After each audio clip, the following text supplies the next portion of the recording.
3ไม่ต้อง3ครับคนนี้เก่าบนสนสนจะมันเก่าครับดูหลุดพี่คือเจ้ายอดอาวุธ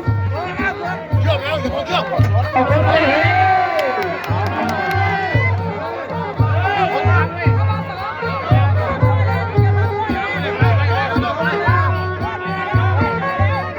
ปยก3นะครับยก3ครึ่งทางนะครับขวาของเจ้าอาวุธขวา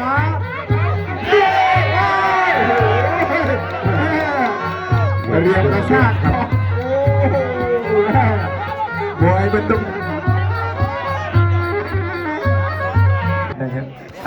เราจะมายก3หลังจากที่มัดแต่งเนื้อแต่งตัวเซ็นสับเสียวิญญาณเป็นยังไงเนาะโปรโมเตอร์สิงห์มวยสยามเนี่ยสี่ลูกลุงบีบเลยเป็น2นะคู่นี้นะสมเด็จชัยสุวรรณผู้ชี้ขาดครับเกมยก3ครับแดงยอดอาวุธนักเรียนซุปเปอร์อาร์มเขาเกี่ยวกับกันนะครับบนนี้เดี๋ยวนี้ขวาล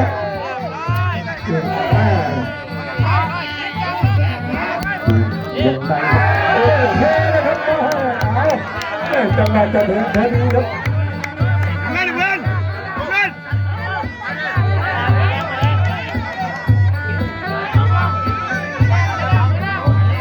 ออกได้ออกนะครับยก3แล้วมวยไทยยุคนี้สมัยนี้ยก3ต้องออกอาวุธหัวทับยกซ้ายตาจุดบาที่ซ้ายมา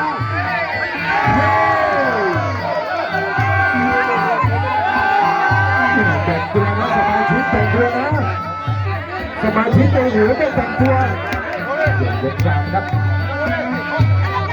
ผู้ขัดเป็นยังไงผู้ขัดเป็นผู้ขัดกันโอ้เยี่ยมเลยแต่ยังไงก็ดูแลพี่ชายด้วยใครเยี่ยม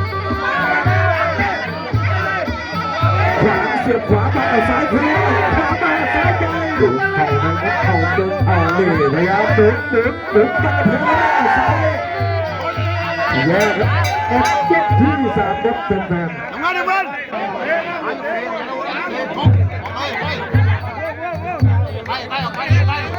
แต่คนที่4ครับผู้มวยอีกยอดยุคอีกผู้นึงครับอย่างยุค2คนยืนแดงครับทั้งหมดทุกคนคนที่ตามกฎครับยกที่4ครับ2ท่านครับรูปที่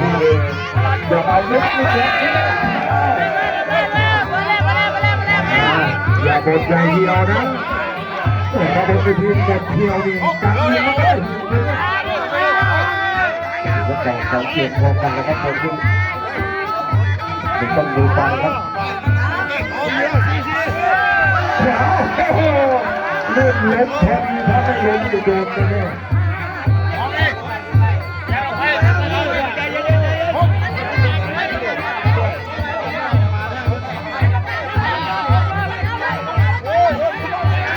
ขวาไปยอดเลยจอดอาวุธสุภาพยับขยับตึ้งกับปัดด้วยศอกไม่รู้ทันทีตีท้องตีแขนขวาไปยอดอาวุธซ้ายดูจังหวะได้ครับเอานี่มาเอาแย่เอาอีกแล้วแท้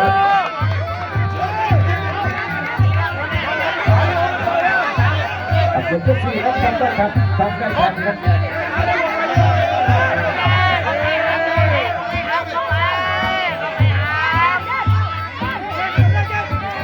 ยอดอาวุธจับเลยสุดยอด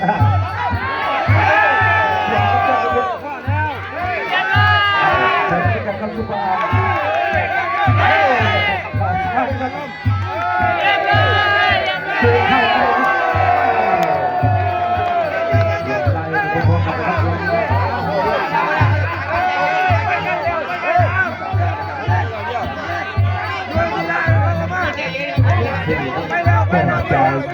สมคิดชัยเนตรไม่ทราบว่าผลประกอบการเป็นยังไงนะทีมงานเตี้ยสเตนเล่ออกแนวครับเราให้ แบบนี้ครับที่เขาจะขี่บอลยกที่4นะครับ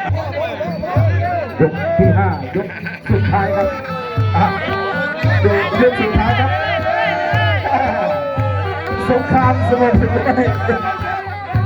ดู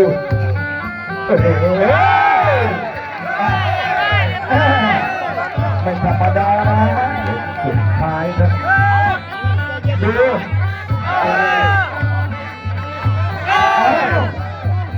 โอ้เรียนดีครับเรียนรู้เรียนเช่นนั้นเจ้ารุ่นน้องนี่มันมีครับ นี่ค่ะเจ้าอาวุธยังชนะ ไอ้สุดท้าย เอามาที่เรา รุ่นชื่อยอดอาวุธ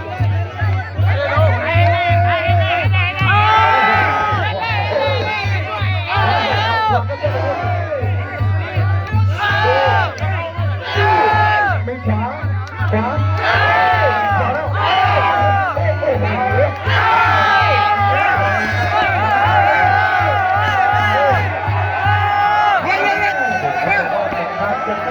จะไปรับสุดท้ายความขยันความขยัน วันบน เอาละ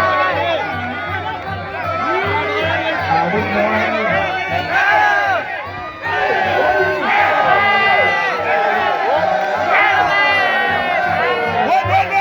วันสองดอก อาวุธน้อยเหลี่ยมมวยครับนี่แหละเจ้าพ่อดูกันยกอาวุธ เร็วที่เรา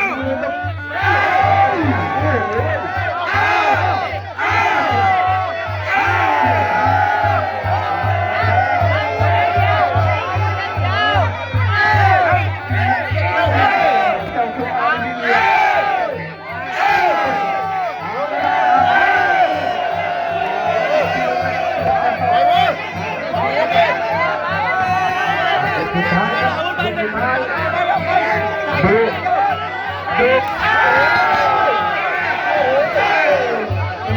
แต่สุด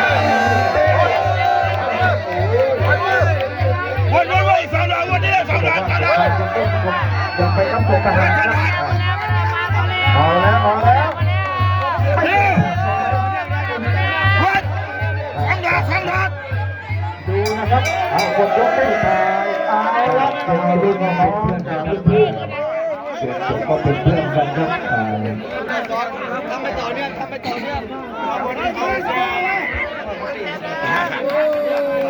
โอ้ยคดีชนะที่เลย